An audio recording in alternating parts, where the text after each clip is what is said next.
The Independent Republic of Mike Graham is still here on TalkTV.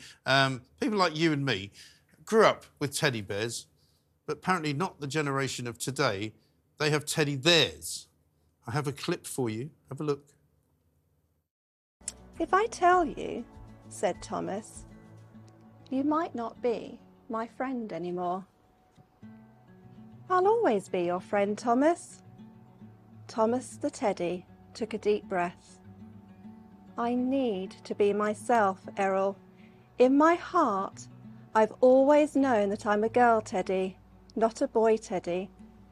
I wish my name was Tilly, not Thomas.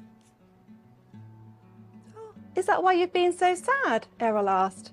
I don't care if you're a girl teddy or a boy teddy. What matters is that you are my friend.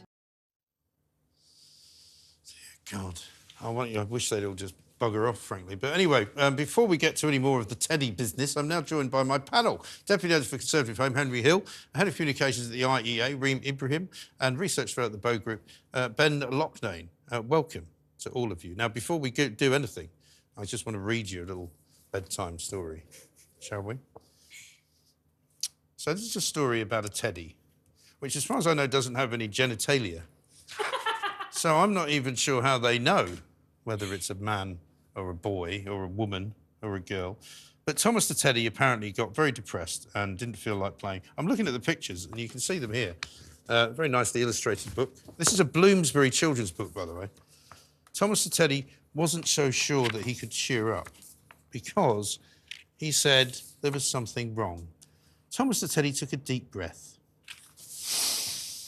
Errol asked him, I don't care if you're a girl teddy or a boy teddy. You're the best friend a bear could have. I mean, really? Teddy has a new name. Let me introduce you to Tilly. What a great name. I mean, I don't know who they're aiming this at, really, but I mean, it's for kids. What the hell's going on? I nearly missed the camera there. So it's a good bedtime story because that almost sent me to sleep. Yeah.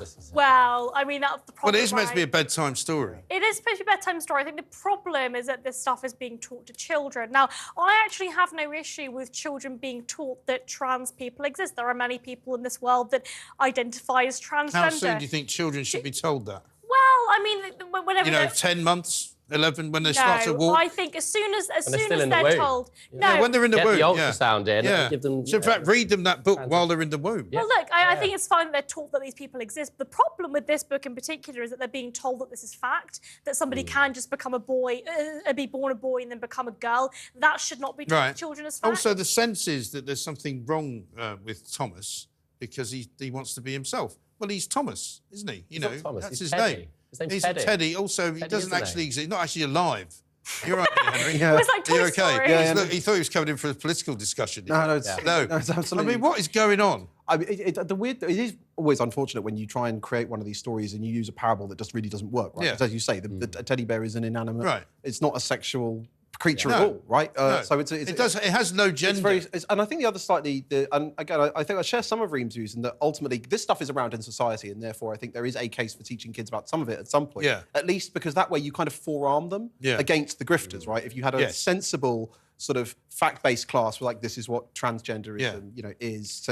But the other weird thing is Teddy, presumably in whatever world that is very young, given the age of the... I would imagine right. so. And one of the big issues with the trans debate is that actually, you know, encouraging children, people who are not adults, to make major life-changing decisions, going on puberty blockers, things that can ruin their entire life. Yes. So I think and especially, it's especially odd if you're not even going through puberty yet, because frankly, how do you know? Right. Right? Like gender dysphoria... Well, that's the trouble. I mean, that is a big argument that we have about the age. This is why I asked you about the age, because the age is important, I think. Gender dysphoria is in very large part about how you relate to your body as you develop sexually, which you're not at that age, right? So it's a very strange target audience for this book. Yeah. I mean, I must say, I took against Thomas and his friend at the beginning of the book because they cycle around a lot together, and they plant a lot of vegetables. You know, these are not people I wish to consort with, quite frankly. You're saying it's not even the worst thing about them. No. It was the trans. It's the cycling. It's the cycling and the bloody vegetables. We notoriously hate cyclists here. Yeah, we really do. But sadly, they continue to cycle around, even when he's called Tilly. But, you know, a teddy, I've always assumed, and I had a Winnie the Pooh, I was very proud of it, which was bought for me by my parents at Heels. No, Winnie the Pooh's a girl. Winnie the Pooh was a teddy bear. I mean, I didn't care whether he was a boy or a girl. It didn't come into it. Yeah, but it came, Winnie the Pooh is a girl. The writers Says who?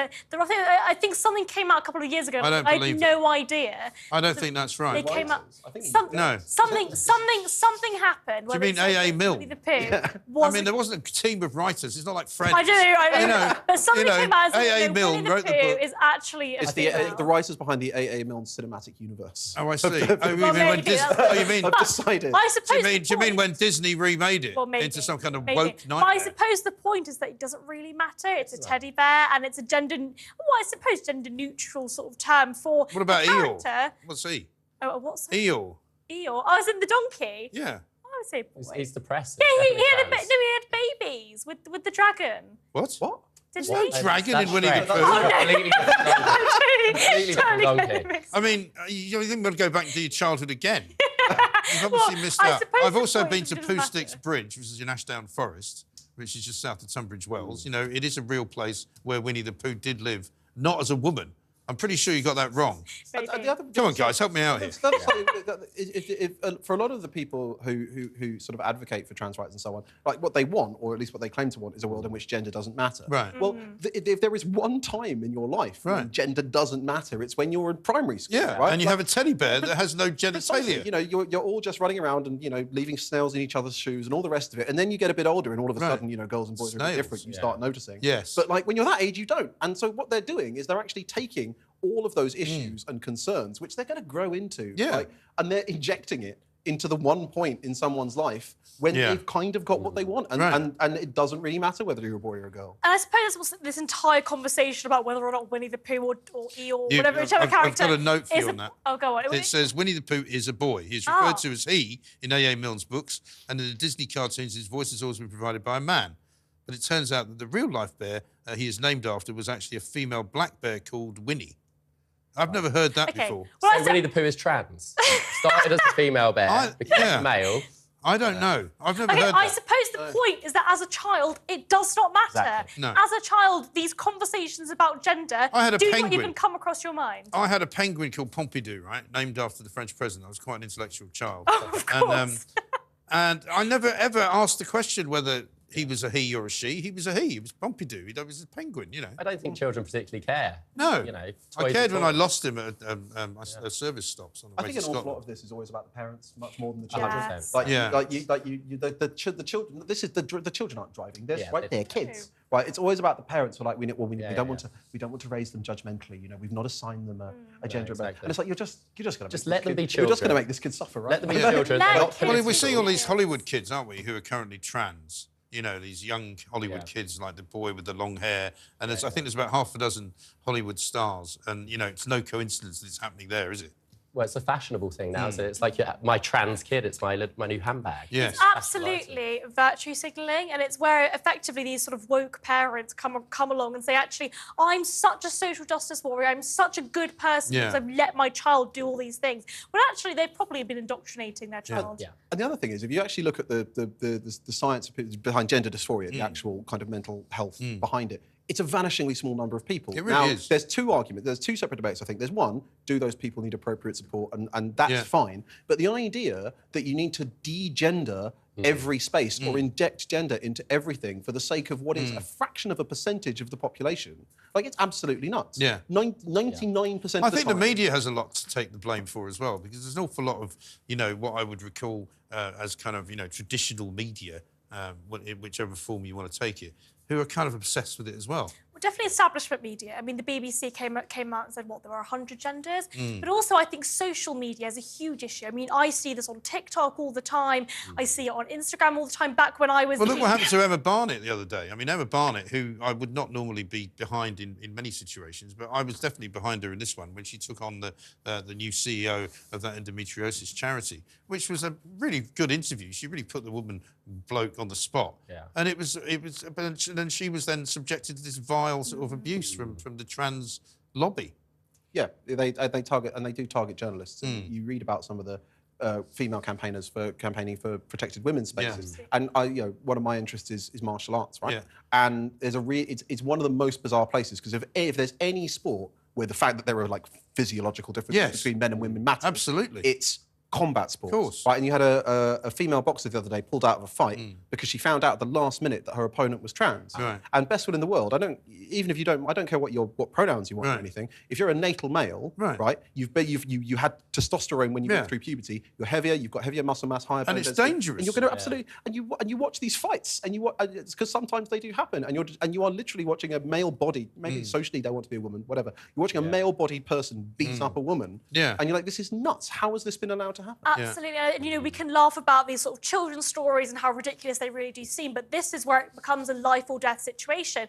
And it really angers me when women are being told in particular that they are being transphobic, for not allowing men in their female spaces. And we've got to remember here, the reason why men and women have separate spaces when things are vulnerable, when things are personal, or indeed in sports, is because biologically men are stronger than women. And that is a biological fact that we just cannot get away from. You can't get away from it. I've got